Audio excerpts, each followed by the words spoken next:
Hadis lain ada hadis dari Imam Muawiyah bin Qurrah dari sahabat Anas dari Rasulullah. Ini saya kira doa yang mungkin biasa kita pakai juga, karena doa itu mustajab ada dua faktor diantaranya. Satu faktor adab kita dalam beribadah, dalam berdoa. Ada dua faktor doa kita atau adab kita dalam berdoa, dan satu adalah faktor tempatnya atau momennya dalam berdoa. Nah, hadis ini Imam Muawiyah mengatakan dari hadis Rasul mengatakan gini, ad-du'a'u la yuraddu bainal adzan wal iqamah. Doa itu tidak bisa ditolak, dalam arti pasti dijabai oleh Allah, yaitu doa di antara waktu adzan dan iqamah. Ini maknanya umum. Jangan ada pertanyaan gini, lah itu di tradisi-tradisi musola kampung atau masjid-masjid kampung kok malah pada pujian-pujian. Loh, pujian itu ada isinya doa juga loh. Contoh, kalau musim kemarau itu pasti ada pujian tentang minta hujan, kalau nggak salah itu syairnya kan ada itu. Itu sadar betul bahwa tempat yang paling mustajab untuk minta doa ya diantaranya antara azan dan iqamah. Lah, orang Jawa membuat tradisi syair-syairan untuk menjemput iqamah yang juga itu doa. Nanti juga sama, doa asyil dibaca di antara adzan dan iqamah itu doa juga. Jangan kaku banget kemudian doa harus mengangkat tangan, doa sendiri-sendiri, itu enggak. Ini loh yang kemudian kalau membaca agama dengan hanya parsial, hanya urusan normatif agamanya, tanpa melihat bagaimana agama diinternalisasi, agama dialami, ya, dirasakan oleh para pemeluknya, maka akhirnya tidak ada yang dikatakan bid'ah, semuanya sunnah Rasul, tapi cara treatment mereka dalam mengamalkan sunnahnya berbeda. Jadi kalau masih ada orang bertanya tentang bagaimana hukumnya pujian-pujian selama menjelang waktu iqamat, jawabannya ini, itu menjadi bagian sunnah Rasul, tapi caranya berbeda. Nah, ambil kasus.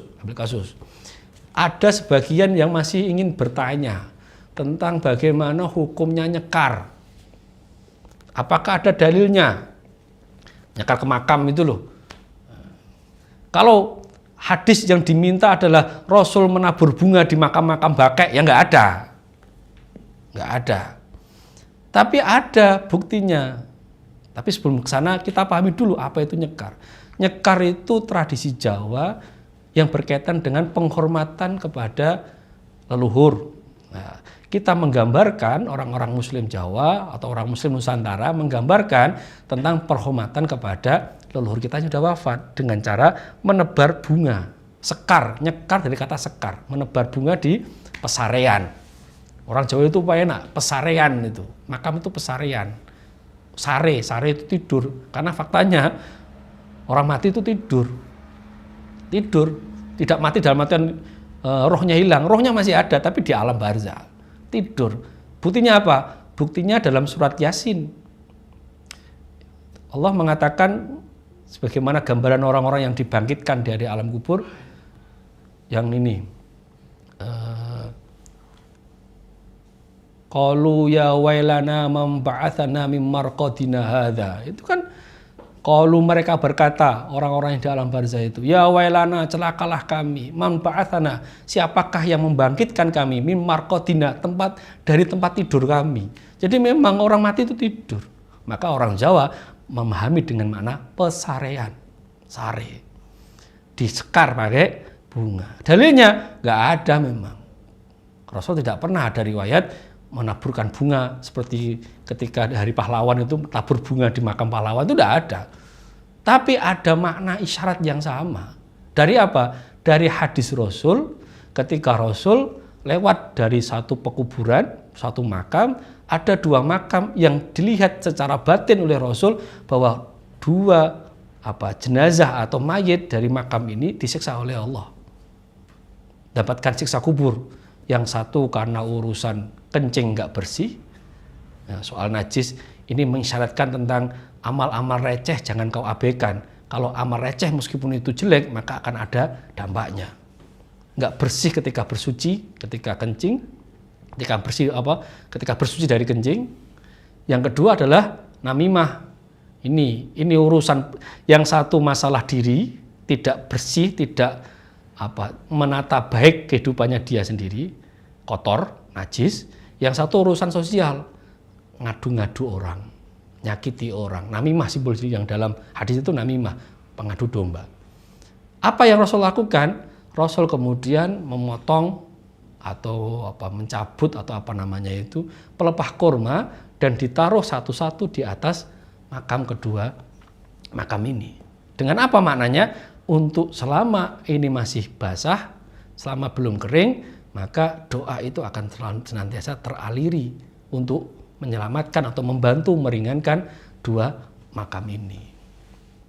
Nah, kalau ditanya kemudian, kan itu pakai pelepah kurma. Pertanyaan sekarang, apa harus pakai pelepah kurma? Nggak boleh pakai daun-daunan, nggak boleh pakai bunga dan seterusnya. Kalau masih dikatakan itu tidak sama, nyekar itu dengan itu berbeda. Nah sekarang nyoba kalian yang tidak suka dengan tradisi ziarah nyekar itu, ziarah kubur dengan cara nyekar, jenengan itu memproduksi pelepah kurma diekspor ke Indonesia, nanti kita beli untuk taruh di makam-makam itu. Kan nggak mungkin juga. Jadi tidak hanya ekspor kurmanya, tidak hanya impor ya, impor kurma atau impor buah tin, buah zaitun, itu juga diimpor. Pelepah kurmanya diimpor, dipotong-potong sedemikian rupa, kemudian nanti kita beli, kan sudah jelas itu siapa customernya itu, konsumennya siapa konsumen sudah jelas itu. Nanti kita pakai untuk pengganti sekar, pengganti bunga, kita taruh itu sesuai dengan sunnah Rasul. Apakah seperti itu?